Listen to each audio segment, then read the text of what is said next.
गांव सुनगढ़ बहुत ही सुंदर और शांत जगह थी। यहाँ के लोग खेती बाड़ी से अपना जीवन यापन करते थे। इसी गांव में रघु नाम का एक किसान अपनी पत्नी सुमित्रा के साथ रहता था। रघु के पास एक बड़ा आम का बगीचा था, जिसमें हर साल मीठे और रसीले आम लगते थे।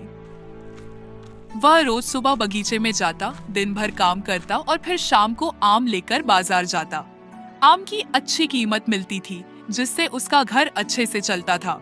एक दिन जब रघु बगीचे जाने की तैयारी कर रहा था, सुमित्रा ने कहा, सुनो जी, आज मेरे लिए भी कुछ मीठे आम लेते आना। अरे हाँ हाँ, ले आऊंगा। आखिर मेरी भाग्यवान को आम पसंद जो हैं। इतना कहकर रघु घर से निकल जाता है।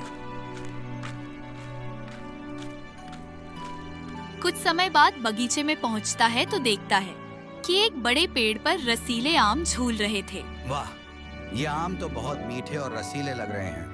इनकी अच्छी कीमत मिलेगी। वह पूरा दिन बगीचे में मेहनत करने के बाद कुछ आम तोड़कर एक थैले में रख लेता है और कुछ समय बाद वह थैला लेकर घर के लिए निकल जाता है। जब रघु थैला लेकर घर पहुंचा तो सुमित्रा ने थैला खोलकर देखा और चौंक गई। ये क्या लाए हो? क्या हुआ? आम तो मीठे हैं। आम? आम कहाँ है? ये तो सिर्फ गुठलियाँ है। रघु ने अंदर देखा तो उसके होश उड़ गए। थैले में बस गुठलियाँ थीं। अरे मैंने खुद ताजे आम तोड़े थे, फिर ये गुठलियाँ कहाँ से आईं? रघु को समझ नहीं आया कि यह कैसे हुआ। उसने सोचा शायद रास्ते में किसी ने मजाक किया होगा।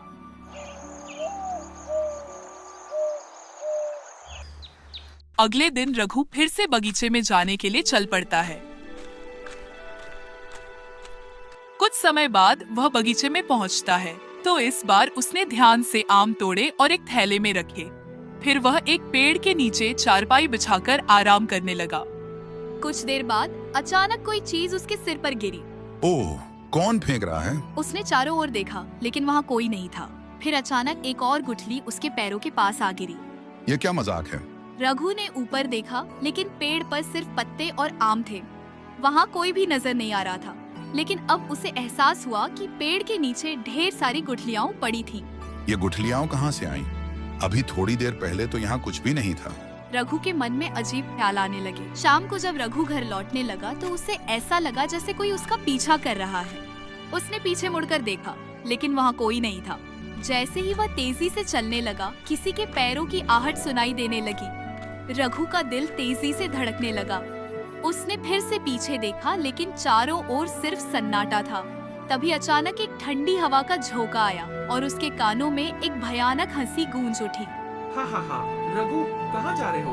अचानक एक डरावनी भूतनी उसके सामने आ गई। उसकी आंखें लाल, बाल बिखरे हुए और चेहरे पर भयानक मुस्कान थी। बचाओ, बचाओ! रघु चिल्लाते हुए भागने लगा, लेकिन भूतनी उसका पीछा करने लगी। घर पहुंचकर रघु ने सुमित्रा को सब कुछ बताया। ये जरूर उसी भूतनी का काम है जिसने हमारे आम गायब किए। हमें कुछ करना पड़ेगा।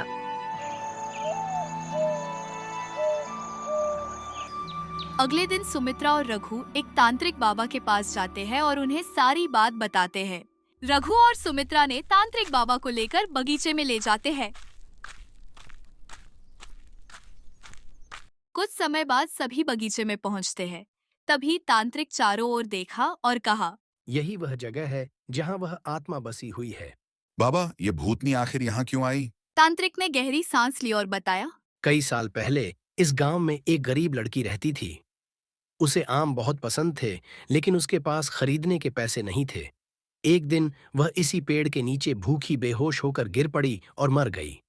अब उसकी आत्मा इसी पेड़ से बंध गई है।